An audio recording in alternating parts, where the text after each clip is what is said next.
అంతా రొటీన్. ఇది మరీ దారుణం సార్. మీరు మాకు హెల్ప్ చేస్తారని ఓటు వేసి గెలిపిస్తే ఎవరేమన్నారు? నాకు ఓటు ఎవరేమన్నారు? నేను తాగబోతుంది తెలుసుగా, అమ్మాయి పిచ్చుందని తెలుసుగా, రౌడిజం చేసి రాజకీయాల్లో పైకొచ్చానని తెలుసుగా. తెలిసి నాకు ఓటు ఎందుకు వేశారయ్యా? ఏంటి రివర్స్ లో వస్తున్నాడా? బ్రదర్, నీకు చెల్లులు ఉన్నారా? నాకు లేదు సార్, వీడికుంది. నానా, నీకు ఉద్యోగం ఇప్పిస్తాను, నీ చెల్లిని నాకు ఇచ్చి పెళ్లి చేస్తావా? చిచ్చి సస్తే చేయను. ఇది వెరైటీ. పోనీ రేపు నేను ఎలక్షన్ లో నిలబడుతూ నాకు ఓటేస్తావా? ఓటు దేవుంది వేస్తాను. నీ చెల్లికి మొగుడిగా పనికిరాను, కానీ మీ ఊరికి ఎమ్మెల్యేగా పనికొస్తానా? ఆడపిల్లనిచ్చేటప్పుడు చేసుకోబోయేవాడు మంచోడా, వాడి బ్యాడ్ హ్యాబిట్స్ ఏమైనా ఉన్నాయా, వాడి ఫ్యామిలీ బ్యాక్గ్రౌండ్ ఏంటి, ఇన్ని ఆలోచించి పెళ్లి చేస్తాం కదా. ఎవరు దొరికితే వాడితో పెళ్లి చేయొచ్చు కదా. అలా చెయ్యం, ఎందుకంటే అది మన బిడ్డ, మనకు పుట్టిన బిడ్డ.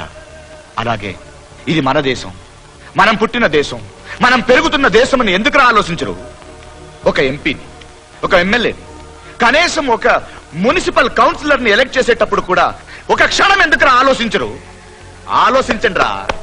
ఇప్పుడు ఈవిడ గారు ఉంది, ఎవరు పిలిస్తే వాళ్ళతో వెళ్తుందా? ట్రై చేస్తావా? ట్రై చేయి చూద్దాం. ఏవే, వీటితో వెళ్తావా? ఆయన మినిస్టరా? చూసావా, ఇది కూడా ఒక రేంజ్ మెయింటైన్ చేస్తోంది.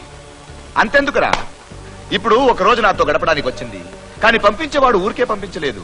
ఎక్కడికి వెళ్తుంది, ఎవరి దగ్గరికి వెళ్తుంది, వెళ్లే చోటు పోలీస్ రైడింగ్ ఏమైనా ఉందా, అక్కడ ఒకడే ఉన్నారా, ఇంకెవరైనా ఉన్నారా, ఇన్ని ఆలోచించి ఒక కారులో 2 ఎస్కార్ట్స్ తో మరీ పంపుతాడు. ఒక రోజు వచ్చి వెళ్లే బ్రాతల విషయంలో ఇన్ని జాగ్రత్తలు తీసుకుంటే 5 ఏళ్లరా, 5 ఏళ్లు మీ అందరికి సేవ చేయాల్సిన లీడర్స్ గురించి మీరు ఇంకెంత జాగ్రత్తలు తీసుకోవాలి? ఒక దేశం బాగుపడాలంటే దానికి పబ్లిక్ కారణం, ఒక దేశం నాశనం అయిపోవాలంటే దానికి పబ్లిక్ కారణం. తప్పంతా మీ దగ్గర పెట్టుకుని మేమేదో అన్యాయం చేసినట్టు ఎందుకు ఫీల్ అవుతున్నారు?